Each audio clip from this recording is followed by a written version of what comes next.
Nu, kas vēl kaut kāds... Nu, es gribētu teikt... Dāmas un kungi, jūs skatāties Rīga TV24 raidījuma Rampas uguns. Šodien pie mums ciemos ir šī brīža Latvijas iespējams spēcīgākais ekstrasens dziednieks Ilmārs Briedis. Sveicināts! Labdien! Mēs jau parunājām pirms raidījuma, ka viss tas apjoms, kas mums būtu jāiznāk, viņš diezgan nereāls, tāpēc mēs iesim pēc konkrēta plāna un pēc tā, kas varētu interesēt cilvēkiem. Un pirmais jautājums ir, kā tu, Ilmār, vispār kļuvi par dziednieku, par ekstrasensu, kā tev tas sākās un kāpēc tu to nevari beigt? Nu, te man būtu jāsaka tā, kad es atgriezīšos daudzus gadus atpakaļ, kad es ar to vispār nenodarbojos. Atklāti sakot, es tikai ar to nodarbojos sākot no 2000. gada. Ja? Bet bija tāds gadījums, ka man bija gadi 30, teiksim, tajā laikā. Ja? Nu, un dzīvoju vecumniekos, laukos, un tur kaimiņos nomira vienai kundzei vīrs. Es jau to arī žurnālā biju aprakstījis, un lieta tāda, kad es aizēju uz tiem kapiem, ne uz kapiem, bet pareizāk sakot mājās, no mājas tika izvadīt no garāžas tas cilvēks, jā. Bet tajā laikā tas vienam nav noslēpums, kad es diezgan stingri jaunībā lietoju alkoholu, jā, ļoti daudz lietoju, jā. Un es jau no rīta biju uzņēmis uz krūts. Tas jau vienalga, ka tur bērs vai ne, es jau visus pazīstu, visu mammu pazīstu. Es esmu aizgājis uz tām vērēm un izvadīšana no mājas notika. Notiek tā, kad man jau stāstīja pēc tam, es jau tur švak atceros to lietu. Kad esot aizgājis, šūpodamies jau tur, jā, šūpojies, bet tā saimniece bija ļoti emocionāla, tā Annītes kundze, un piegājis pie tā zārka, zārks garažā atvērts, un glaudot tam nelēķim savam vīram galviņu, tikai sakot, no Edvīniņa, kā es pēc tevis te dzīvošu, tagad pēc tam, kā es varēšu iztikt, kā nu būs. Nu, tad vienā brīdī tam Briedim laikam ir apnicis klausīties. Viņš piegājis klāt un teica, Anna, ko tu te runā vispārībā? Jā, tu pēc gada citā gultā citu vīrieti gulies. Ko tu te runā? Nu, tajā laikā, morāli jau toreiz un tagad arī ir diezgan augstā līmenī. Nu, divi vīri paņēmuši man aiz rokam un izveduši ārā, un es pat tālāk nepiedalījos tajā apbēdīšanas procesā, jā. Bet tur pāri laukam, tur 2 kilometri, kur es dzīvoju, aizēju pie mammas gulēt, otrā rītā uzceļos, šausmīgi galva sāp, galva. Domāju, ko varētu salāpīties. Es atceros, bet tur taču atbērs ir parasti laukos, otrā dienā vēl galdi klāti, viss ir, jā. Eju pa lauku atpakaļ, bet vēl neiesgājis pie tās Annas mājā iekšā, pagalmā satiek divus tur vīrus, kas jau ievilkuši, jau drusku štīmi, jau pīpē. Viņi saka, Ilmār, tu zini, ko tu vakar izdarīji? Es saku, ko? Es nekā neizdarīju. Kāda lieta? Viņi saka, tu tur tā izrunājies tā, ka tu nāc iekšā, aizēji pa priekšu pie mums, ka tu nāc iedzert, aizēji atvainojies Annītei, ja? Nu, protams, es aizēju, Annīte saka, mēs jau tevi pazīstam, tu jau kārtīgs jauns puisis, toreiz man bija 30 gadu kaut kur, ja? Viņi saka, viss būs kārtībā, alkohols jau vainīgs, kā tas parasti mēs nogāžam, ja? Nu, labi, viss notiekās, tā arī viss ir, miers ir salīgts, viss ir izdarīts, bet kā jūs visi labi ziniet, kad gadā ir svecīšu vakars, ir kapu svētki, viss, un es atbraucu, aizēju uz tiem kapu svētkiem un satiektu Annīti. Annīti nāk pie manis, paspiež man roku, Ilmār, tev bija taisnība. Saka, jā, tagad man ir cits vīrietis un tādā veidā. Lūk, tās varbūt bija tās pirmās gaišadzības izpausmes manas, jā, bet es uzskatu, ka viņas vairāk varbūt veicināja tajā brīdī tieši tā alkohola, tā dzēruma pakāpes lietošana, ka tas atvēra kaut kādu man kanālu jau, teiksim, vairāk vai mazāk. Bet patiesībā padomijas laikos es ar gaišīdzību nenodarbojos, es ar viņu sāku nodarboties tikai sākot no 2000. gada. Cik gadi tev bija tajā brīdī? Kad sāk nodarboties, man bija 50 gadi. Jā, pastīsimies vienu video, mums arī viens video par tevi šodien, un pēc tam pārnāsim visu plašo spektru, kas mums šodien jāizrunā. Skatāmies. Es domāju, ka daudz Latvijas jau skatītāji man atcerās jau no televīzijas Tautas balss šova kā ekstrasensu šova dalībnieku. Un tas šovs beidzās. Viss jau bija arī ļoti labi un bija apmierināti, jā, skatītāji televīziju. Un es tajā šovā ieguvu 2. vietu. Šobrīd daudz palīdzu cilvēkiem, teiksim, tādā veidā, kad pieņemu viņus kā apmeklētājus, jā. Strādāju Bauskā mājās, Rīgā, Cēsīs un Dobelē pēc iepriekšēja pieraksta. Un dažādās jautājumos. Pamatā mans darbības lauks ir taro kārtis. Pirmām kārtām ar taro kārtīm es jau strādāju jau pirms 2000. gada sāku. Šitām kārtīm ir, teiksim, 12 gadi, jau vecas viņas ir, bet manas viņas tik mīļas ir, kad es viņas joprojām lietoju. Un man viņas arī kā labāk atbild šīs kārtas. Man ir citi komplekti, dāvināti pirkti, bet tie tā nestrādā kā šīs tieši. Viņas skaitās ūdensvīra laikmeta kārtas. Ja. Tad es cilvēkiem vēl palīdzu arī dažādos veselības traucējumos, palīdzu tikt vaļā no depresijas, kā arī dažādas psihiskas vainas iespaidoju. Ja. Jā, un mēs redzējām piramīdus šī video, un es zinu, ka tev ir īpašs stāsts par piramīdām, vesela zinātne par to pastāst, lūdzu. Nu, piramīdas es sākšu ar to, kad viņas var darboties kā simbols, piemēram, jā. Es, piemēram, uzskatu tā, ka katram mājā vajadzētu mazu piramīdiņu, kā jūs tikko redzējāt tajā sižetā, jā, un to vajadzētu novietot zem datora monitora. Jo kā piramīdas strādā? Viņas strādā tā, ka viņas izdala enerģiju un to enerģiju dod uz augšu. Tā kā jāatrodās zem datora monitora priekšā, dators, jo arī jūs visi ziniet, iedarbojas negatīvus cilvēku. Ja? Tad tās negatīvie viļņi visi aizies projām uz augšu un aizies. Ja? Lieta jau tāda ir. Tas būtu labi. Bet nu, piramīdas es esmu arī dziļāk pētījis, ko tas viss nozīmē. Un es uzskatu, ka, piemēram, Latvijā vajadzētu vairāk sākt nodarboties tieši ar celtņu, kā piramīdu veidošanu. Dažus gadus atpakaļ man no Mārupes bija viens cilvēks, ģimene praktiski bija pie manis atnākuši te Rīgā. Ja?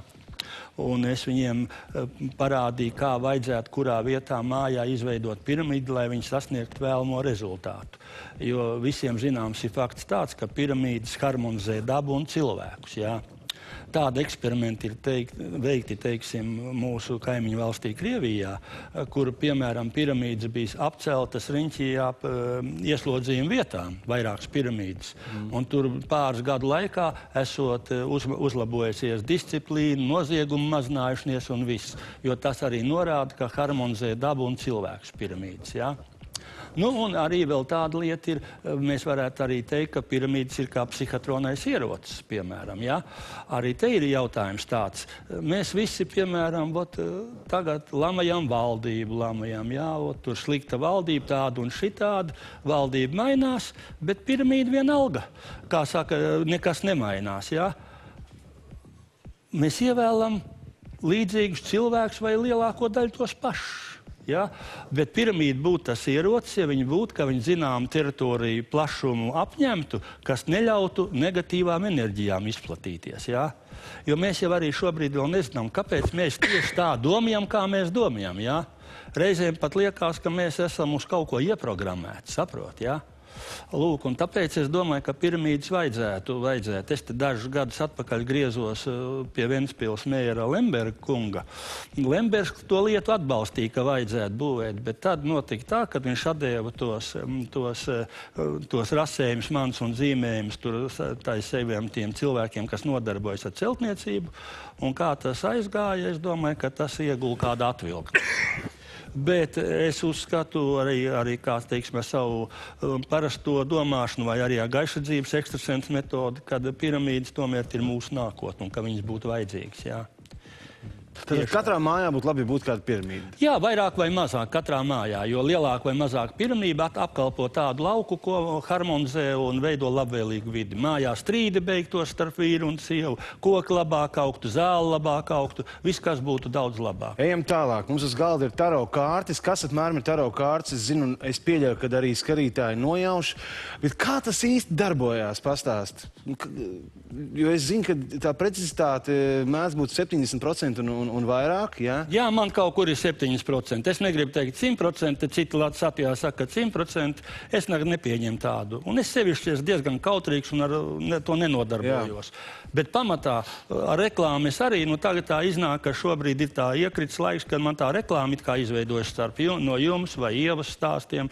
Bet pa gadu griezumiem man ir daži raksti, bet nav tik daudz. Pamatā darbojas bezstrādes telefons. Un kā tas darbojas? Piemēram, atnāk pie manis Jānis, kurš ir ticis vaļā no dzeršanas, teiksim. Viņš pasūta citam savam darba biedram vai dēlam vai mātei vai kā parasti mātes, kā saka, dēls sūta pie manis, atsūta, lai palīdz tikt no tā vaļā. Es diezgan sekmīgi cīnos pret dzeršanu, pīpēšanu, ja? Narkotikas un spēļu zāles es mēģināju, man nepadodas un nē. Bet kā ar tāro kārtību? Ir jābūt jautājumam, tātad man ir jābūt jautājumam. Piemēram, man ir jautājums, vai es satikšu, nezinu, savu liknīgo cilvēku, nezinu, nākošu gadu. Kāds tāds jautājums. Un tad svarīgs, lai ir šis jautājums, un tad mēs varam skatīties. Jā, es tad iedodu kārtas tev, teiksim, jā. Tu viņus samaisi, un es lūdzu tajā brīdī paklusēt un ielikt to jautājumu ar savām domām, tu ieliec, jā. Te mums abiem uz rokas šobrīd pulksteņi, bet pulksteņi nedrīkst būt. Man mīlestībā viss ir kārtībā. Ne par to, es tikai tagad mēs eksperiments. Te nav, pat nebūs, es neuzskatu, ka tas būs īstais. Jā. Kad tu atdod man tās kārtas atpakaļ, un tad notiek process tās, kad es lieku tev izvilkt 5 kārtas. Ar kreiso roku bez pulksteņa. 5 kārtas. Pieņemsim, es izvilku. Jā, izvilkt 5 kārtas, jā. 5 kārtas, jā. Viņas jānoliek zināmā secībā, tās 5 kārtas, jā. Es zinu, ka zīlnieki liek tur daudz kārtas un nezinu ko, bet es esmu pēc dabas diezgan slinks vispār cilvēks. Jā? Man pietiek ar 5 kārtīm un pat tiem 15 gadu praksi man tas ir pierādījies. Jā. Es atveru tās kārtas, teiksim, jā. Kārtas atveru un nolasu to, ko viņas nozīmē, bet te ir arī svarīgi tas, kā es jau saku, kas man ienāk tajā brīdī kārtībā. Manā prātā, kas ienāk, jā. Un tad es atbildu tam klientam uz to doto momentu. Ja, piemēram, man nav saprotams, kāpēc viņš atcerās bijušo, piemēram, šī kārtas norāda, kāpēc viņš atcerās bijušo, piemēram, tad es ņemu, izmet vēl lūdzu 4 kārtas izvilkt. Nopietni, jā? Jā, viņš jau atcerās bijušo. Redziet, kā smējās. Neko es neatceros. Pulkstenis uz loku. Gribu, lai šito kārtu paskaidroju? No. To es pēc raidījuma paskaidrošu. Bet ar mani nekad nevajag jokot, ja es palieku dusmīgs. Jā. Es visu pasaku kā 100%. Jā, ok. Nē, tā es nesaku. Klausies, zini, kas jautājums. Tad varbūt atslēgsimies bišķiņ nos no manīm, pa manīm Nē, mēs tikai cilvēki vienmēr manī viņi atliko bildīts, jā, un tu saki, jā, rekur rozā kleitā, varbūt mēs esam parādīt to kārtu, rekur raidījuma vadītājs atcerās bijušo. Nostalģijas krāsa. Kā, piemēram, es to varu zināt, ka tas tiešām to nozīmē, ja es neesmu tās taro kārtas, teiksim, speciālists? Man nav svarīgi, Andri, lai jūs to saprast. Svarīgi, kad es saprotu un ko es saku, un vajag mani klausīt šī jautājuma. Skaidrs, jautājumi. Šitā kārtas nozīmē nostalģiju, jā, nostalģiju. Redziet, kausu emocijas, kas ir nostalģija, ir emocijas, teiksim, ar domas par bijušo, jā, un atrodas šeit. Ir cita kārtas, kur atrodas kausu virs galvas, tas nozīmē, kad ir uzlikts rozā brillīts un cilvēks atcēlas gaisa pils, arī tāda kārtas te ir. Un šitās kārtas man arī patīk, tāpēc, ka katra kārtas, tā jau ļoti laba kārtas. Pasakiet man cilvēkam, Bet tad es gribēju jautāt, Andri, es tagad gribēju jautāt, vai tu gribi dzirdēt, mēs tā kā eksperimentu likām, vai tu tagad jau iedomājies par savu dzīvi? Kā tad tur bija tagad? Nē, man, teiksim, es par bijušo neko nedomāju. Pa kādu bijušo? Kā tas ir pie grūtībām šādi? Tad jau tu atceries, tu man izbeidz. Nē, man tieši, ko ticiet man, jā. Labi. Man interesē tā centrālā, es teicāt, vai centrālā, kas tad tāds? Jā, centrālā kārtas ir tāda pavisam auglības kārtas. Man arī uz to puslēnām iet. Reku vārps ir. Labi, atslēgsimies no tās skaidrs. Tās taro kārtas. Es vienkārši esmu dzirdējis no cilvēkiem, viņi saka, aizgāju un izliku man tās taro kārtas, nevis kaut kur uz Brīvības ielas. Un tad man saka, jā, jums tas ir skatos, tur kaut kāda cilvēciņa uzzīmē, tur kaut kāda putniņa uzzīmē. Kā es varu zināt, labi, tas tā. Skaidrs, par taro kārtīm mums būtu skaidrs. Ejam tālāk. Mēs vienā sarunā ar jums, ar tevi runājām par dzīvi vispār, un es jautāju, tev tas jau bija pasim pirms kādiem 5 gadiem, nu, kāda tā dzīve ir, vai liktenis, vai kas, un jūs teicāt, ka kasete cilvēkam piedzimstot tā video kasete par viņu dzīvi ir nofilmēta. Es to pieturos no savu viedokli, kad cilvēks piedzimstot jau par viņu izveidot ir kasete, un katrā gadījumā ir 1., 2., 3., 4. cēliens, kuri tā kā lugās kroderģienas silmačos, notiek darbība, katrā konkrētā cēlienā notiek kāda darbība, ja, kas noved pie rezultāta. Ja. Tāpat arī ar cilvēkiem, viņš, piemēram, iedomājās, ka jāaiziet tagad pie zīlnieka, teiksim, ja, un jāizliek kārtis, tad tas jau tajā 2. cēlienā, tajā kastē jau bija kā paredzēts. Ja. Tad sanāk, ka fatālistiem ir taisnība, kas saka, ka visi ierakstīts. Ir taisnība, Nostradamusam ir taisnība, kas saka, likteni nevar mainīt un katram ir savs liktenis. Ir tāds mums arī slavens bijušais dziednieks Eižens Finks, jāatcerieties, 19. gadsimta 60. gados, jā, bija tāds. Un galvenie domātāji visi pie šitā pieturās. Ir jau arī teiciens, nu katrs ir laimes savs kalējs, bet nu, tas viņam dzīvē tā ir ielikts. Un es vispār domāju, kad mūsu galvas varam rēķināt tā, tagad ir moderni kompjūteri. Es domāju, ka mūsu galvas ir mazs kompjūteriņš, mūsu galvas. Mana, tāba, tur citu cilvēku, jā. Bet kaut kur citur, prāta bankā, pasaulē, kosmosā, ir galvenais kompjūters, jā. Kurš mums jau ir ieprogrammējis jau tā cilvēka ceļu, kāds viņam jāiet, jā. Un to mēs izmainīt nevaram. Un mums seko vērīgi līdzi, lai mēs to ceļu tā noietu, jā. Saproties, jā. Jo ir jau tas teiciens arī, neviens jau pa slepkavu nepiedzimst, teiksim, jā, bet tāpat, ja mēs pastamies degpunktu vai pastamies, kas pasaulē notiek, pasarg Dievs, bēgļu variants un viss, tad, nu, kā tie slepkavi rodās? Nu, visi jau maziņi piedzimst zīdainīši, mīļi un jauki, bet kā pasauli izveidojas. Acīm redzot, viņiem tā programma ir mainīta tāda, un viņam jāaiziet tas ceļš, kas jāaiziet ir. Jā, par jums runā kā par tādu, nu, teiksim tā, top 3 ekstrasensu dziednieku Latvijā, un arī kādu laiku atpakaļ, Jelēna, te bija radījums Tautas balss, tātad, kur jūs ieguvāt 2. vietu. Bet cilvēkiem interesē kaut kāda reāla stāsta. Kaut kas ir bijis, kādam tiešām ir palīdzēt. Jūs varat pastāstīt kādu tiešām gadījumu, kad ir noticies.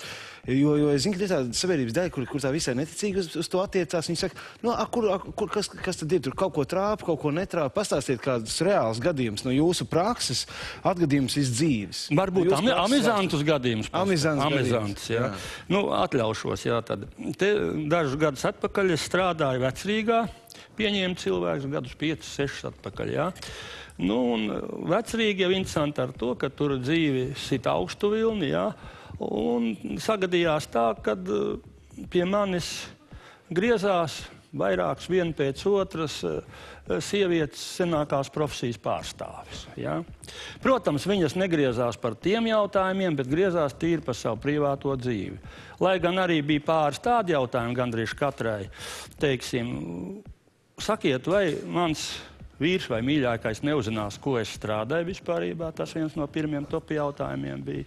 Un otrs jautājums bija tāds, vai tuvākā laikā mums nebūs kādas komisijas vai pārbaudas, vai es varēšu turpināt darbu. Nu, tas būtu tīri cilvēcīgi, jā. Un tad arī pārējie ģimenes jautājumi tur visādi. Bet vienā reizē bija viens tāds jautājums, kad viena smuka tāda 25, 27 gadu blonda jauna sieviete, skaistula, teiksim, jā, manā uzskatā, es jau arī vīrietis, es saprotu kaut ko no tām lietām. Jā.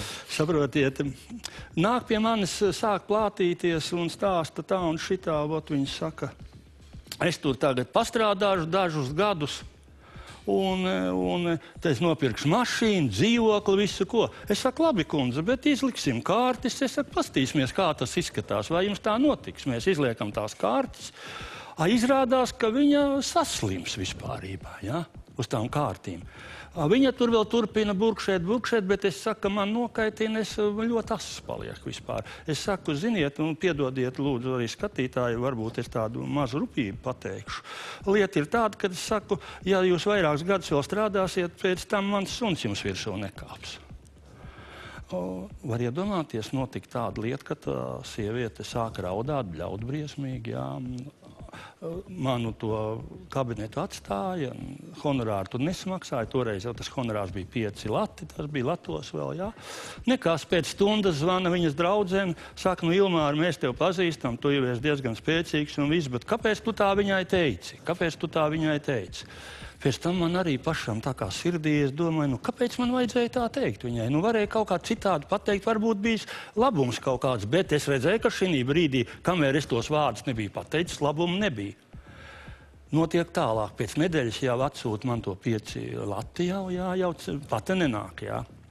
Pat es arī vairāk neredzēju, bet interesantākais tas, ka pēc 2 nedēļām apmēram viņa pati man pazvana. Nu, krievu valodu diezgan labi pārvaldu, jā. Viņa saka, es mainīšu savu dzīvi, es esmu sapratis jūs, es mainīšu dzīvi. Un tici man, Andri, tas man bija lielākais gandarījums par to, ka cilvēks tomēr sapratis. Un tad es arī sapratu, kad nevarēju tikai glaudīt un teikt, ej, meitiņ, mājās, tev viss būs labi. Man vajadzēja iejaukties psiholoģiski un tā tīri rupi. Un es domāju, ka tas mans teiciens, ko es otrais tagad neatkārtošu, ka tieši tas nostrādāja. Man ir vairāk tādu dzīvē gadījumi bijuši. Jā, par jums saka, jūs esat ļoti tieši brīžiem ļoti nesaudzīgs, bet tieši tāpēc jūs ļoti cienu kā ekstrasens. Un ļoti daudz pēc tam paldies saka. Zins, man interesē, piemēram, izliek kārtis un, teiksim, tur ir skaidrs, tad tur parādās tas, bet jautājums vienmēr ir, ko darīt tālāk? Ko darīt tālāk? Tur jau laikam tikai no cilvēka ir atkarīgs. Tur ir atkarīgs, es pasaku virzienu, un, piemēram, ja viņam ir cilvēkam depresija vai kas, es paturu viņa roku, iedodu savu enerģiju, un cilvēks tūlīt arī mainās vairāk vai mazāk. Un tad daudz saka, tas stundas seanss ir īsts, bet to uztver ar zemapziņu, kaut cik uztver un prātu. To viss man teikt, to viņi saka, tā es aizēju vakarā mājās, apsēžos un pārdomāju, ko tad Ilmārs mani teicis, jā, un tad pieņem to lēmumu, jā.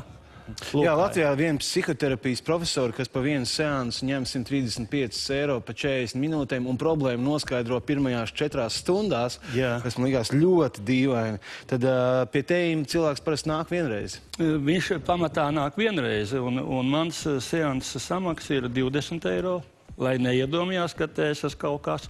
Ja es ar lāstu strādāju, tad arī tas ir vienreizējs seans, un tas maksā 30. Pastāstiet, kas ir lāsts, vai kaut kas tāds vispār eksistē, un vai tiešām ir tā, ka ja cilvēks pilnīgi tam netic, tad viņam arī nevar viņu uzlikt? Es, piemēram, daru tā, ka es tomēr visvairāk vēl balstos joprojām uz savām kārtīm, un ir speciāli lāsta kārts tāda teitam, kas norāda, vai tam cilvēkam ir, ja tas cilvēks atnāk pie manis un saka, man ir lāsts, es to nemaz pierē neņemu, jā. Es saku, izmiksim kārts. Ja no 5 vai 9 kārtīm ir lāsts kārts pafigurē, es saku, jā, tad mēs strādāsim ar to, jā.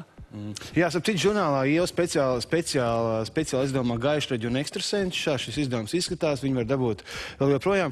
Te ir rakstīts, Ilmārs Briedzis meklē Ilmāru, ja vēlies uzzināt nākotni, diagnosticēt slimību, atbrīvoties no atkarībām, atrast pazudušu cilvēku, uzlikt maģisku aizsardzību. Un tas arī šo lāstu kontekstā es gribu jautāt. Jā, tas ir lāstu kontekstā, jā. Jā, cilvēks jūt, ka tas notiek, cilvēks jūt, ka visu laiku neiet, visu laiku ķerās kaut kas. Jā, vai viņam avārijas vai kaut kas, vai salauž kāju, vai darbā problēmas. Galvenais jau tas, ja viņam tiešām ir tas lāsts, tad viņam tā kā pa ķēdiet, tad viņam mašīna saplīst, tad viņu notur inspekcija, tad viņam darbā kaut kas neiet. Ir vairāk, tas nav tā kā vienā lietā, piemēram, cilvēks iet paklūp un salauž kāju, tas jau nenozīmē, ka lāsts ir. Bet tajā 3 mēnešu vai pusgadu laikā viņam notiek vairākas tādas lietas, tad jāsāk aizdomāties, kāpēc tas notiek tā, jā. Un kāpēc tas notiek parasti? Tāpēc, kad ir kādi skaudīgi cilvēki, ko izdarījuši, jo pie mums jau ir tā, ja cilvēks nekā nedara, tu neesi nevienam vajadzīgs, līdz ko tu sāc kaut ko darīt, tas kāds rodās skaudžs, kuram nepatīk. Zinu, ko es par lāstiem vienmēr esmu domājis. Piemēram, teiksim, agrāk Staļins, piemēram, tagad Putins, labi, parunāsim par Staļinu labāk. Tajā laikā, ka viņš nīdēja ārā tos cilvēkus, un arī pats Krievi inteliģents, tur miljoniem savus pašus. Es domāju, miljoniem cilvēku pie sevim domāju, kaut uz Staļinu nosprāgt. Viņš nesprāga. Jā. Kāpēc? Nu, tāpēc, pirmām kārtām viņš bija mellais maks. Pirmām kārtām viņš bija, jā. Pirmām kārtām, jā, jo tagad tas viss ir pierādījies. Un viņš pats ir stingri ar ezotēriku nodarbojas. Tieši tāpat tā kā Hitlers arī, jā. Piemēram, pa Jeļcinu nav tik skaidru ziņu, bet pa Jeļcinu, piemēram, ir ziņa, ka viņam bija visu laiku aizsargāja viņu Gaišraģi un ekstrasensa Džūna. kas nesen aizgāja uz to valstību. Ja? Tā kā, ja kāds no tiem lielajiem vadītājiem, man jau te bijis arī citādi gadījumi, kas saka, ka viņam nav padomdevēji, gaišeļi vai astrologi, it sevišķi astrologi, es tam negribu ticēt. Vienkārši viņi negrib atzīt, ka tādas lietas ir. Arī mūsu valsts vadītājiem man te bija darīšana senā vēsturē atpakaļ, ir jau aprakstīts presē, bet es vienkārši ticu sev, es neticu vairāk. Man jau 65 gadi pilli, es ticu sev un es zinu, ko tas viss nozīmē. Un ir jau arī par šiem gadiem, ticiet man, Andri, tu dzīve daudz ko ir iemācījusi, jā. Un ir jau tas teiciens, ritenis divreiz nav jāizdomā, ritenis vienreiz izdomās, tikai svarīgi ar kādiem dubleķiem un ar kādām riepām, jā. Mēs braucam. Es vienkārši domāju, ka cilvēks, veselīgā, piekop veselību dzīvesveidu, viņam ir, viens partneris, viņš strādā darbu, kas viņam patīk, viņam ir kaut kāda hobija un nākotnes ieceres. Nevar teikt, ka viņa dzīvē viss ir kārtībā, vai ir arī tādi cilvēki, kuriem ārēji viss tiešām ir kārtībā, bet kaut kur dziļāk viss ir kapitāli nekārtībā. Man, piemēram, uzreiz rada uzmanīgi tas, kad ienāk pie manis cilvēki. Ilmār, es ļoti atvainojos, man 2 producenti pateica, mums šausmīgi skrien laiks, mums līdz reklāmas pauzē palikuši būs vēl 20 sekundes. Man ļoti žēl. Šito pašu tēmu mēs turpināsim pēc reklāmas pauzes, reiz neaizmirstam, ko mēs runājam, skatītāji, paliciet kopā, un mums būs ļoti interesanti. Pēc reklāmas pauzes tiekamies šeit pat Rāmas uguns studijā.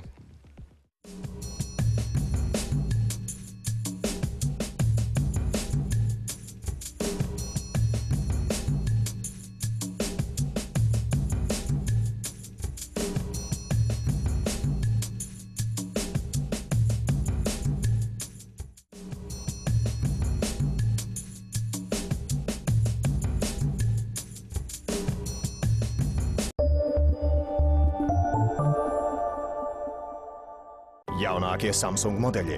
Tagad tie ir vēl pieejamāki. Ar veco jaunais izdevīgāk. Atdod sev veco ierīci LMT klientu centros vai Euronics veikalos un jauno Samsung ierīci pērc lētāk. Vairāk informācijas www.buyback.lv. Instrukcija savu populārāko TV kanālu sarakstu izveidēja Lattelekom interaktīvajā televīzijā. Uz tālvadības pults nospiežam pogu, meņu jeb izvēlni. Ar kursoru palīdzību ejam pa labi līdz izvēlnei Mans TV. Ar kursoru ejam uz leju, izvēlamies sadaļu Labot kanālu sarakstu un apstiprinām to ar centrālo pogu OK. Ar kursoru palīdzību izvēlamies sarakstu numuru 1 un nospiežam pogu OK. Dodamies uz sadaļu Izvēlies kanālus un apstiprinām ar OK. Ar kursoru palīdzību dodamies pa sarakstu un ar OK pogu iezīmējam kanālus, kurus vēlamies atlasīt. Kad kanāli iezīmēti, dodamies uz pogu Iziet. Instrukcija kanālu pārvietošanai sarakstā. Mans TV izvēlnes sadaļā Labot kanālu sarakstu izvēlamies sadaļu Mainīt secību. Atrodam savu izvēlēto kanālu, nospiežam pogu OK un ar kursoru palīdzību pārvietojam uz vēlamo pozīciju sarakstā. Nospiežam pogu Iziet. Izvēlētā sarakstā Aktivizēšana. Uz tālvadības pults nospiežam pogu Meņu jeb Izvēlne. TV gids sadaļā izvēlamies izvēlni kanālu saraksts. Ar kursoru palīdzību ejam pa labi un izvēlamies sarakstu numuru 1. Sarakstā atrodam izvēlēto kanālu un aktivizējam to ar pogu OK. Jūsu populārāko TV kanālu saraksts ir gatavs. Patīkamu skatīšanos! Ja jums radušās vēl kādas neskaidrības, tad noteikti zvaniet uz Lattelekom informatīvo tālruni, kur jums palīdzēs atrisināt ikvienu jums radušos jautājumu. 34 paši jaunākie pasaules automobīļi, bet tikai viens no viņiem iegūs prestižo Latvijas gada auto 2016 titulu. Skaties apbalvošanas ceremoniju TV tiešraidē 5. decembrī 7:00 kanālā Rīga TV 24 un interneta portālos Delfi vai iauto.lv.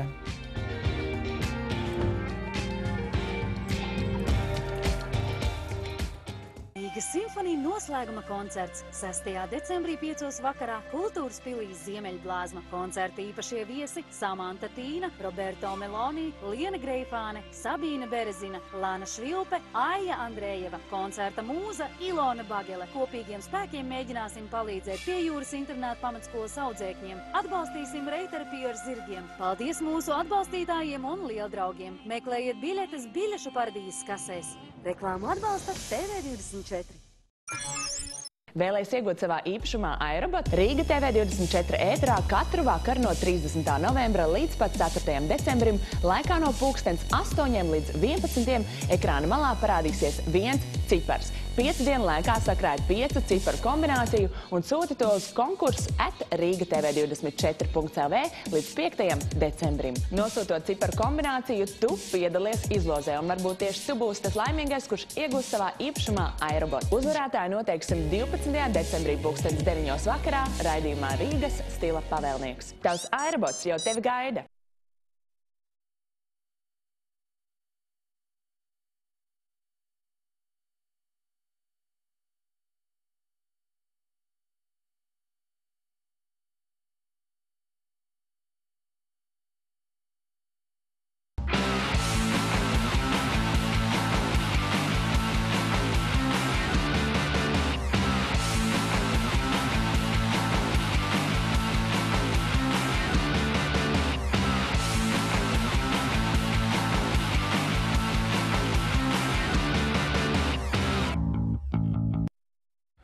Dāmas, kungi, jūs ekrānos raidījums Rāms uguns, mistiski notikumi raidījums sākās bez džingla un gaišaģim ekstrasens Milmāram Briedim sāk zvanīt izslēgts telefons, kaut kas mistisks šeit šodien notiek. Mēs sākām runāt par to, ka jā, kad ir cilvēkiem dzīvē viss kā ir kārtībā un tā, bet ka parokās dziļāk tur ir kaut kāda problēma un tā.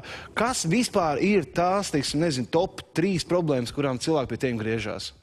Nu, interesanti tas, kad gadus 2 atpakaļ viena no galvenām problēmām cilvēki nāca pie manis sakrā ar to, vai es vispār varēšu strādāt, vai es dabūšu darbu. Tāda problēma bija, jā. Nu, ir pagājuši apmēram 1,5–2 gadi, un tagad tie paši vai citi cilvēki nāk, vairs neviens pie manis nav bijis pēdējā pusgadā ar tādu jautājumu, bet nāk, vai es varēšu mainīt darbu. Saproti? Tas nozīmē, ka cilvēks ar esošo darbu nav apmierināts, viņš jau strādā, viņam kaut kāda līdzekļa ir, bet viņš grib iet uz priekšu un uz augšu un attīstīties un tā. Es domāju, ka tā ir tāda progresīva šobrīd kārtība Latvijā, ka tomēr kaut kas ir mainījies uz labo pusi, neskatoties uz visām pārējām problēmām. Nākošais jau ir veselība, ir atgriezusies atkal, teiksim, jā. Un tad ir arī, teiksim, ir tādi jautājumi ārzembraucieni, teiksim, atnāk pie manis pirms tam un pasaka, vai es varēšu izbraukt uz Spāniju, vai Angliju, vai Īriju, kur jā, tādas lietas ir. Un partnerattiecības, tas jau jājam zirziņš ir pastāvīgais, jā, kurā figurē iekšā tas saucamais mīlas 3 stūris, jā, es, viņš un viņa, vai otrādi atkal, jā, un tā ir. Un tās ir diezgan grūtas problēmas ir vispārībā, jā. Jo kopējā morāle un dzīve piespiedus mums būt savādākiem, nekā mums vajadzētu vispār būt, teiksim, jā.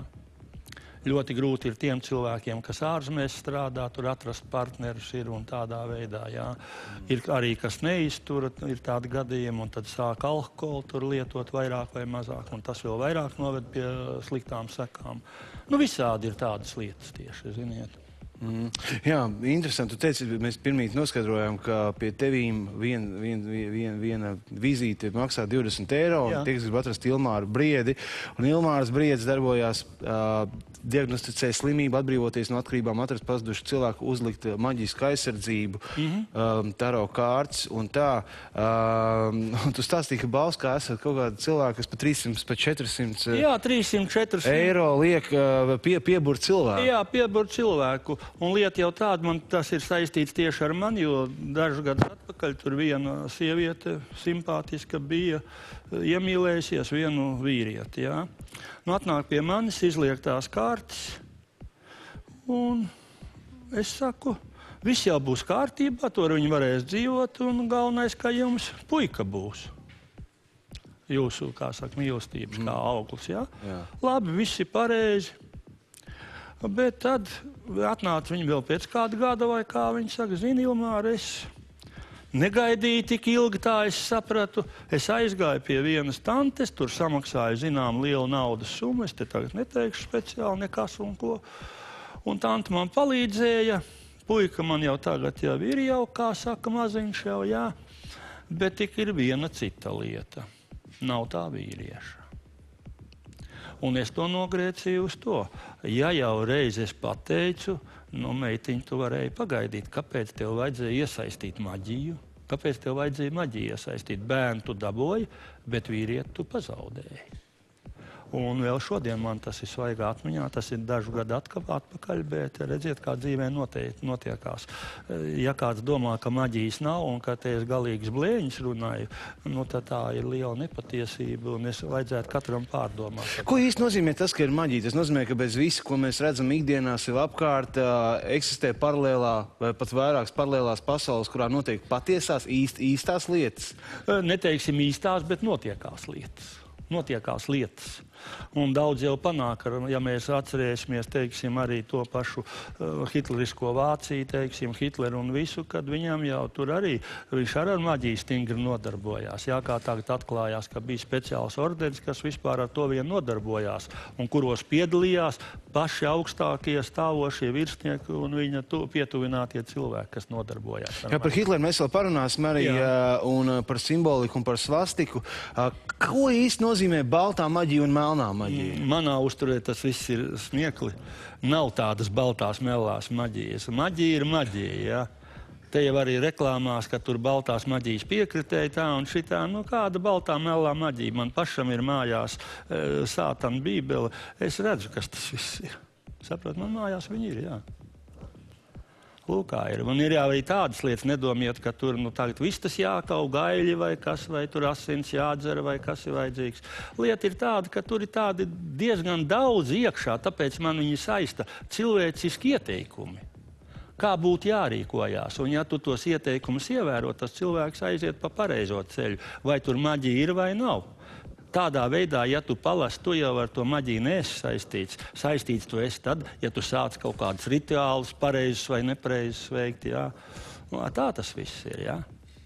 Piemēram, kā reāli var pielietot maģiju? Piemēram, ja cilvēks grib tikt pie, viņš grib, viņam ir vairāk naudas. Džeks strādā, piemēram, birojā, viņam ir konkrēta alga, viņš maksā nodokļus, no kurienes viņam tagad parādīsies vēl nauda? Nezinu, viņš kazino sāks iet, kaut ko ieguldīties, kaut kur pokeru spēlēt pa naktīm internetā vai, Tas nedos naudu. Tas ir skaidrs. Ir jau dažādi maģijas varianti, ko mēs neapsniegsim, neapskatīsim, teiksim, bet otra lieta ir tāda, ar maģiju jābūt ļoti uzmanīgam. Kāpēc? Tāpēc, kad sekas var būt nevēlamas. Ar maģiju ir tieši tā, vai tu esi ar mani, tad tev viss būs. Bet ja tu nogriezies no tā ceļa vai ignorē to, ja tu esi iesaistījies tajā maģijas procesā, tad var būt vienkārši tā, ka var teikt, te pa ielu nokrīt ieģeles, uzbrauc tev virsū cilvēks vai kaut kas tāds, saproti. Būtībā tas ir līdzīgi, kā 60. 70. gados rokmūziķi pārdeva dvēseli vēlnam, lai varētu būt tas populāri. Ir tīrākais maģijas variants. Ir attiecīgā mēnesis periodā, ir jānoslēdz līgums ar sātanu, jānoslēdz uz papīra, un viss tas jāparaksta ar savām asinīm. Un asins vajag ņemt no kreisās rokas mazā pirkstiņa. Es tādu lietu nenodarbojos, bet es visu to vēsturi zinu, jo man ir daudzas grāmatas tādas, kas ar ezotēriku. Es pamatā lasu tikai ezotēriku un skatos dokumentālās filmas, kas ar to ir saistīts. Un šodien jau, ja cilvēks par to interesējās, ļoti tālu var tikt.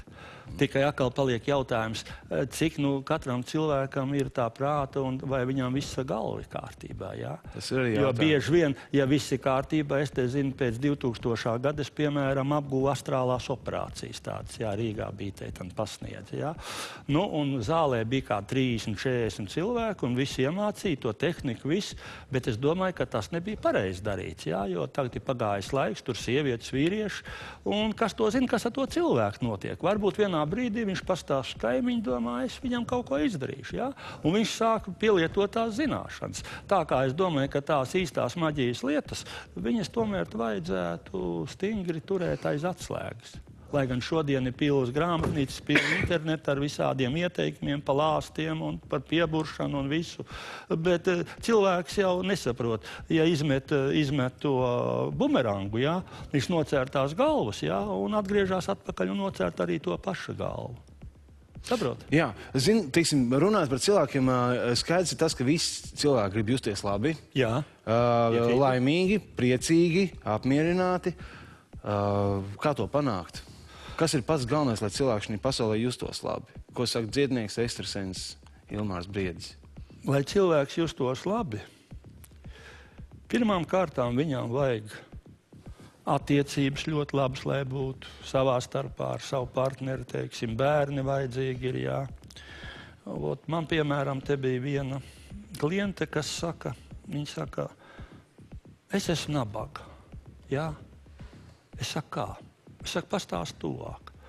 Viņa saka, man te nekā darbs it kā ir, man nekā īsti nav, bet es saku, bet tev tagad 2 lieli dēli izaudzēti dzīvē, jā, jau pieauguši, jau pašiem jau ir sievas un vīri, izgājuši augstskolas, nav viņi ne dzērāji, ne narkomāni, ne zālītes pīpētāji, teiksim, jā. Es saku, vai tā nav liela bagātība? Un es domāju, ka katram cilvēkam vajadzētu saprast, kas tad tas ir, kas veido, lai viņam labi viņš justos. Ne jau tā nauda, nauda ir vajadzīga, es uzskatu savas, lai nepieciešamās, kā saka, prasības varētu apmierināt. Bet pamatā arī bērni bagātība. Un kam tad mēs Gauglā dzīvojam? Man ir 65 gadi, kā es jau pirmīt teicu. Es jau tiem bērniem vien tik dzīvoju tālāk, jā, un cenšos iemācīt viņiem to, teiksim, cik ir man iespējas, ja klausa, kā es pats dzīvoju, un cenšos pavērt viņiem ceļu uz labklājību un tādu lietu. Jā, un kas ir jāiemāc obligāti bērniem, tas par kaut ko tik elementāru lietu kā soda. Dzeramā soda, un tas man bija liels pārsteigums, man mājās arī viņi ir, bet es viņu nelietoju. Tev ir īpašs stāsts un īpaši ieteikumi par dzeramo sodu pastāstīt. Tieši tā. Lieta jau tāda, cienījamie skatītāji, kad dzeramā soda ir viens no tiem līdzekļiem, kā mūsu organismā likvidēt skābo vidi. Un ko slikti dara skābā vide? Skābā vide organismā ir kaut kur ienākt caur pārtikas produktiem 70–75%. Jā? Pārējie 25% ir sārmainā. Bet, kā jūs ziniet, dzīvē, dabā un visur vajag sabalansējumu. Jā? Varētu būt 40 un 60, bet ideālākais variants būtu 50–50. Jā? Tā soda ir tas veids, ar ko viņu lietojot ikdienā vairāk vai mazāk kādu laiku, mēs noregulējam organismu tā, ka sārmainā un skābā vide ir līdzsvarā. Jo skābā vide dara arī to, kad veido iekaisumus. Un kas ir iekaisumi? Iekaisumi ir kuņģa čūlas, gastrīti, un pēc tam seko, kā jūs visi zināt, bēdīgs slavenais vēzis. Ko es tā maigāk saku, es viņu saucu pa grauzēju, ja man ir darīšana ar viņu kaut kur, jā. Un, lai tas nenotiktu, tad vajadzētu zināmās proporcijās, kā es to, piemēram, daru, reizi dienā, kādu mēnesi no vietas, no rīta uz tukšā dušā, paņemt pusglāzi silta ūdens, iemaist teikarotītas sodas, bez kaudas samaisa, un pielēja vēl to silto ūdeni klāt, 30–40 grādu, un to ūdeni izdzert katru rītu. 200 gramu glāzi. Jā, parasto 200 gramu glāzi. Un uz 200 gramu glāzi viena teikarotīte? Viena teikarotīte, bez kaudas. Divreiz dienā? Vienreiz pietikt. Pietikt vienreiz dienā. Kad jau ir iekaisumi iekšā un viss, tad ir 2 un 3 jādzer, jā, teiksim tādu. Bet ļoti labi tas palīdz. Un arī daļai viņš palīdz arī, kad mazāki vēlme arī pīpēt. Arī tas ir noskaidrots jau. Tāda lieta. Jā, tev ir īpašs stāsts arī par simboliku, par svastiku. Jā, es negribētu nevienu aizskart, varbūt klausītāji, bet man, piemēram, ļoti izbrīnīja simbolika tāda, jo jebkurš logo, vai tas ir partijas logo, vai tas ir firmas logo, un kā viņš tiek veidot un ko tas nozīmē. Bieži vien mēs uzdrukājam, it kā izskatās normāli, it kā viss kārtībā, bet mēs neparedzam sekas, ko tā simbolika mums var izdarīt. Kā dzīves piemērs tam mums ir, teiksim, neaizskarot nevienu, es gribu teikt, bijusi Zatlera partija, jā? Ja jūs atcerētos, kāds tur logo un partijas simbolika bija, tad jūs atcerēsieties, ka tur bija krusts, un krustam no vienas malas sāna zarā bija iedzīta bulta. Saprotiet paši tad, cienījamie skatītāji, jā? Ko tas nozīmē, ja bulta iedzīta? Iedziniet kokā bultu, lielu arī koks nokaltīs, jā? Pasarg Dievs, ieduriet bultu cilvēkam, viņš arī aizies bojā, netiks palīdzēt. Un tā jūs redzējāt, kā ļoti viegli un ļoti ātri tā partija izjuka. Un viņi pat, ja riktīgi viņiem kopā prasīs, pat īsti nepateiks, kāpēc, bet viņa izjuka, jā. Tur bija iekšējas nesaskaņas, bet ne par to mēs šodien runāsim. Bet es domāju, ka tā simbolika veica to visu pārējo. Es, piemēram, zinu, ir arī tādas firmas, kas, teiksim, atkal kā nākošo es varētu ņemt, teiksim, piramīdu, jā? piramīdu. Ir firmas, kas uz saviem logo uzdrukā un uzrasē piramīdas un izveido, ja? Nu, redziet, kas ar piramīdām? Ar piramīdām ir tā, ka mēs jau zinām, ka citi saka 8000, 12 000 gadus pastāvējuši. Ar šī gadījumā, teiksim, tā piramīda arī fascinē to, ka tā firmas darbība tiek ilgtermiņā panākta un normāli viņi darbojas. Es to zinu, ir tāda firma, tepat Bauskas novadā, un es pie tā nepieskaru. Piramīdas, godīgi sakot, diezgan daudz, kur manu pēdējā laikā, dažādos logotipos. Jā, un te var minēt arī $1 naudas zīmi, kur otrā pusē ir maza piramīdiņa virsū. Jā, $1, redziet, jā. Ko tas nozīmē? Dolārs jau ir, ja nemaldos, 2 gadsimtus jau pastāv jau, jā. Un tā piramīda arī veicinājas to, kad viņa tā dolāra naudas zīme ir ilgspēlējoša, jā. Un ar augšuvirzību. Pēdējā laikā, kā mēs manām, ka viņš jau strauji, viņa vērtība aug. Un ja būtu mana, teikšana, es darītu tā, ka, ja man būtu lielāka nauda, es, piemēram, eiro un visas pārējās naudas zīmes, rubļus ieskaitot, es pārvērstu dolāros, ja man viņi būtu jātur. Jo dolārs būs vēl tik ilgi, kamēr Amerika pastāvēs, jā. Tas liktenis vēl nav nolemts par Ameriku. Jā. Tur saka ķīnieši, ko tur tas, bet tas ir tā. Amerika ir Amerika. Drīzāk viņiem būtu jābaidās no dabas katastrofām, vulkānu un tā tālāk. Lūk, kā ir, jā. Nu, un arī par to pašu atgriežamies pie tā paša svastika, tad jau jūs redziet, cik ilgus gadus, sākot no 33. gada, hitleriskā Vācija pārņēma vadību savā valstī un pēc tam citur pasaulē, un sekmīgi viņi līdz 45. gadam, kā saka, novaldīja. Lai gan tagad arī ir daudz jaunas izziņas, ko es šodien nepieskaršos, ka viņa joprojām pastāv, tikai citā vietā un citā kontinentā, jā. Lūkā ir tā kā daudz, kas mums uz mūsu zemītes, uz mūsu planētas nav izpētīts vēl. Jā, mēs cenšamies uz kosmosu, uz Mēnesi braukt, bet tur jau mūs atsita, jo tur izrādījās, ka jau uz vietas jau ir vietējie, jā, jau. Un tādā veidā, bet es ieteiktu vairāk nodarboties ar zemes lietām, pastīties, kas kur ir un tādā veidā. Piemēram, piedzimst bērns, vai ne, un kaut kādos 5, 6, 7 gados paliek skaidrs, kādas viņam ir apmēram dotības, jā. Un es zinu, ka parasti vecāki skatās, ja viņš tur sportisks, tad viņš uz sportu vairāk un tā. Un būtībā mēģina to enerģiju ielikt tajās jomās, ko teiksim, Dievs vai radītājs jau ir devis, lai viņš attīstās. Kā ir, teiksim, nākotni pareģot tiešām var? Bērnam? Jā, Bērnam nav ieteikts pareģot līdz 7 gadu vecumam, nedrīkst kārdus likt bērnam vispārībā. Tikai var likt tad, ja ir kaut kāds spēcīgs saslimšanas vai kaut kāds tāds letāli iznākuma gadījums tikai tad. Jo tad it kā traucē kārtas ar savu enerģiju, traucē bērnu attīstībai, jā. Un parasti jau tā, kā tu pareizi saki, ka viņam viss ieiet raksturs un daba un dotības, bet pirmās dotības un raksturs un daba viņam jau parādās 3, 4 gados, jā. Tagad, piemēram, piedzimst ļoti daudz tie saucamie indīgo bērni, jā, kas ir it kā nepakļaujās mūsu kārtībai, un viņi vispār ļoti nepakļāvīgi, jo viņiem tā DNS struktūra ir drusku savādākā mūsējā, jā. Un ir tāds neoficiāls teiciens, ka viņi labos tās kļūdas, ko mana paudze, tava paudze un jaunāko, ko mēs esam sadarījuši. Jo pietiekam daudz jau mēs esam dabai un cilvēkiem, valsts esam nodarījuši pāri, jā, ka viņi būs tie, ja viņiem ļaus attīstīties, jā. Jo es te dažus gadus atpakaļ par radio klausījos vienu raidījumu, kur psihologi runāja par to, ko tur darīt ar tādiem indīgo bērniem, vai viņus sūtīt pie psihologiem vai psihiatriem, tad beigās tas viedoklis secinājums bija tāds, kas to domā darīt, tam pašam jāiet pie psihologa. Lūk, Andri.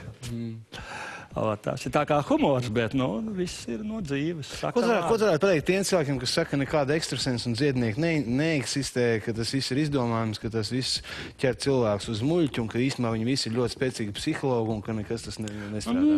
Es nezinu, spēcīgi psihologi vai kā. Es jau biju pirms tam jau iemācījies taro kārtas, lai gan, kad es strādāju, tur pārbaudījumus par ekstrasensu, es ar to nenodarbojos. Bet ko es gribu uzsvērt? Kad, piemēram, Latvijas Latvijas neatkarīgā televīzijā, tur nekas nebija sarunāts. Uzdevumu iedēvu tad, kad es atbraucu nākošā dienā. Mēs kopā strādājam, tur 3,5 mēneši vairāk vai mazāk. Ja? Un nekas nebija sarunāts, un uzdevums bija, kā nu kurš tika galā, tā ir atkal cita lieta. Ja? Cits tur vēl varbūt kaut ko pielietoja, teiksim, jā, tur kādus tur programmas skatījās, kā tur būtu, bet man nekā nebija. Es pat kārts nebija paņēma līdzi. Es tīri paļāvos uz savu galvu. Kāds īsti tev notiek? Tiksim, tev sēž pretī cilvēks, tu redzi bildītas kaut kādas, tu veidojas kaut kopējās sajūta. Kā tas tavā gadījumā notiekās? Tieši konkrēti, kā domājāt? Teiksim, pasies uz operatoru meiteni, nezinu, tev ir kaut kas skaidrs par viņu uzreiz? Jā, man ir skaidrs par viņu, jā. Ir skaidrs. Bet mēs te... Bet, teiksim, vienkārši jautājums varētu būt tās, teiksim, tīri vizuāli, uzmetot acis cilvēkam, cik daudz jau var pateikt par viņu, tīri procentuāli? Redz, kas ir. Tā uzmešana acis uzreiz, tas ir kurā brīdī, ja cilvēks ienāk kabinetā, tad pirmās 5 minūtes notiek tēlošana. Tas cilvēks grib būt labāks. Jā, lai vienalga kādu viņam jautājumu, viņš grib būt labāks. Ot, kā viņš ir atsēdies pirmās 5 minūtes, tad jau es runēju ar īsto cilvēku. Un tai sakrā, kamēr viņš tēlo, es jau varu patēlot. Kāpēc es nepatēlošu līdzi? Ja? Un tā es to cilvēku atkožu, un tā mēs varam runāt pa dušām un viss aiziet. Bet ir arī daudz gadījumu, kad, diemžēl, arī dzīvē jāsaskarās ar tādiem gadījumiem kā šizofrēnija, kas ir dažādas izpaušanas. Tad es esmu izveidojis pie sevis tādu momentu, kad es runāju viņam līdzi viņa valodā. Un viņš saprot, kad ir līdzīgs, kad es viņu neatbīdu, jā. Ir pat gadījumi, ka viņš man pasaka, es esmu šizofrēniķis, ko man tagad darīt, jā. Es runāju viņam līdzi, un mēs atrodam kaut kādu risinājumu tajā stundas laikā, un tomēr viņa dzīve mainās un turpinās, jā. Bet tu nevar uzreiz tā ienāks iekšā, ko tu te nāc tāds šizofrēniķis, ko tu lasies prom, teiksim, jā. Ir arī tādi dziednieki, es te zinu, jā, kas atgrūž, piemēram, es zinu dziednieks, kas atgrūž krievu tautības cilvēkus, teiksim, jā, es ar krieviem nerunāju un tā, bet kāds ir cilvēks, jā, es tā, manā uzturē man ir pilnīgi vienalga, vai tu esi krievu, žīds vai čigāns, visi mēs esam cilvēki. Es domāju, ka 95% Latvijas iedzīvotāji interesē viens jautājums, kur dabūt vairāk naudas? Jā. Kur dabūt vairāk naudas? Šobrīd vairāk naudas var dabūt tikai tā, es domāju, kas arī rada blakus efekts un sekas. Ir šobrīd Latvijā tas ļoti grūti izbraucot, vēl pagaidām strādājot. Es saku pagaidām, jo nevar zināt, kā izrisināsies tas bēgļu jautājums, kas var būs saistīts pagaidām strādājot ārzemēs. Kas grib šitie uz vietas dzīvot, tad viņam jābūt attīstītam biznesam, vai arī jābūt iekrātam vai sastrādātām naudām, kas var palīdzēt attīstīt. Ja, man nekad nav bijis skaidrs tas jēdziens, ka sevišķi деньги будут появляться, nauda parādīsies, tur kaut kā... Daļēji es esmu pieņēmis tādu pieņēmumu. Es, piemēram, tagad senāk tā uztraucos, tur mazāk naudas vai vairāk vai ko, tur skatījos makā vai kā, tagad es to nedaru. Man tā lieta vienaldzīgi, ja? Es jau tagad kādu gadu, 2 šitā daru, un tici man, tā nauda kaut kā uzrodās, lai gan viņi tā no kurienes neuzrodās, vai uzrodās klienti, vai kaut kas cits notiekās, vai kaut kas tiek pārdots vai kaut kas mainīts, un tā nauda ir. Bet ja tu slimīgi tikai pievērsīs naudu, arī nekas nebūs, jā? Lai gan arī pretējais viedoklis ir nedrīkst mājā runāt, naudas nav, man nevar to popirkt, nevar šito. Nauda ir tā kā tāda substance materiāla, jā? Viņa varbūt dzird to. Ja tu saki, ka naudas nav, tad ko es pa tā mājas durvīm iesiekšā, man tur nav ko darīt, arī tā, jā? Bet es tādu neitrāli, ir labi, nav, bet es nekad nežēlojos. Kaut tur paliek mazāk, kaut tur paliek līdz nākošai reizei tev 5 eiro, 10 eiro, jā, viņa ir, Saproti? Kā īsti ir būt ekstrasensam? Kā tu pats jūties? Es jau pirmī teicu, kolēģei jūsu, jā, ka es teicu, ka braucu ar mašīnu, jā, es neskatos, es tikai braucu pa ceļu. Man bieži vien pārmet to, kad es tur neesmu pasveicinājis vai paņēmis kādu, es teicu, man ir svarīgi pa ceļu braukt. Es nekad neskatos uz ielas, ka nāk cilvēks pretī, es viņu uzreiz nevērtēju, teiksim, vai tur viņš kāds vai šitāds. Es eju uz konkrētu mērķi, un ja tu eji uz konkrētu mērķi, tu vienmēr esi gatavs arī tam cilvēkam palīdzēt. Tā tas ir. Jā. Te interesanti žurnālā bija, kur beigās bija rakstījis, ka Zinu, ka aiziešu bojā kuģa katastrofā. Redzu, ka būšu uz liela lainera, būs nakts, plosīsies vētra. Man nav bail lidot, bet ar kuģi braukt, nu tā ir kā ir. Nu, tu varbūt nebrauciet ar to kuģi. Tāda vizija man ir, jo es esmu vēzis pēc horoskopa, ūdens zīme jau pirmām kārtām, jā, un man jau pārreiz piedāvāts braukt te uz Helsinkiem. Es teicu, man jau žēl to pāri, jo kuģa biedru, kāpēc viņiem jāiet bojā.